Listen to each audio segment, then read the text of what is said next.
was created as part of a field experience for Edit 690 with Coastal Carolina University. This class is the last class needed to earn a master's degree in instructional technology. There's two parts to the session. There's session one, which is troubleshooting your smartboard in case there's any issues, and it's tell you a couple of features about it. So if your pins won't write, you can try these possible solutions. You can reboot, you can orient, you can check the USB cable is securely fastened. All of those are in the back of the smartboard. So just in case something comes loose, you can push those back in and then go over there and make sure that all of your cables are securely tightened. The remote control is actually right here. It's attached. Really the only thing that you can benefit from this remote control, because of our features are disabled by the district, is pretty much the pause button, the shade button, the power button, the home button. I haven't really been able to get the sound to work. If you want to know more about it, there's actually a manual that you can click inside of, and it'll take you to the website for the Smartboard MX.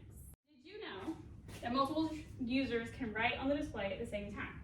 And you can use your palm to erase at the same time that you're writing as well. Same time. Yeah, same time. Yep, and then I can erase and you can still be writing at the same time.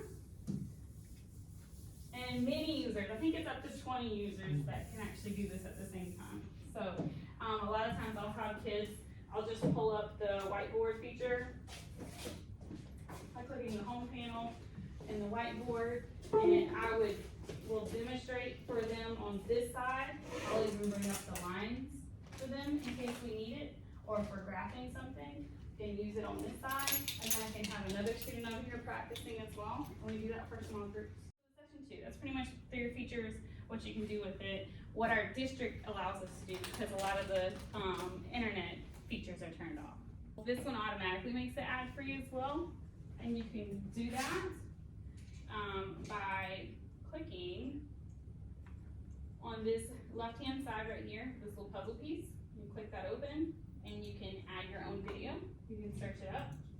And so what I want you to do, since you've made your own copy of the video or the slideshow, I want you to insert your own. So you're going to practice this by deleting this video that's right here and then adding your own video there. You can also create polls using the activity features that they have with Smartboard. You're going to go to hellosmart.com and you're going to type in that code. The questions were, of course, how many of you would like to make Smartboard a center of your rotations, and it was A, B, C, D. I think everybody selected one from each. Nice. That's pretty, yeah. We don't do rotations in my class. I would rather just be better at using it for myself, and I think it might be a good option. That sounds fun and engaging. So just 3 questions, 3 random questions. Could be related to your content, could not be related to your content. But again, you click that little guy up at the top, little monster eye, and then you're going to click on responses when it opens up. Are the measurement tools, and you can access those, of course, through the top part right here, the tool menu. I went ahead and put them down as well, but a lot of people don't play around with them. So if you click on the ruler, you can see that the ruler will stretch and make it as long as you want, and you can make it as small as you need. There, and so that's around 40 degrees, 41 degrees. And in the center, it actually will tell you, if you hold your finger to it, in the center it tells you 41 degrees, so the kids can play around with that. You can give them a bunch of different shapes and tell them to measure something and then label it. The biggest part that I have a problem with is not being able to insert things with fractions. So 2/3 times, I'm gonna give it a space, times 1/3. Another option is just handwriting it.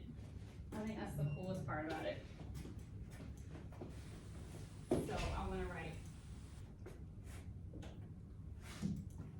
2/3 times, you can see it's fixing it down at the bottom, times 1/3, and it recognizes your handwriting. You hit check, and it's automatically made it for you. Nice and neat. What? Sorry, what did it ask? 654 divisible by 3. It is.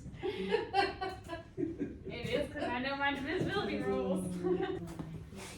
Oh, it lets you redo it, the question you got wrong. Oh. But it marks out the answer that you chose at Yeah. first. Oh, nice. So you can see the accuracy, which I like, because it reminds me of Book It, reminds me of all the other This is what things. it's Great showing us. questions. Yeah, Okay. how much it took. Was it say winners? Like it's showing your, Yeah, so you can go back and review the questions. So I really like that feature.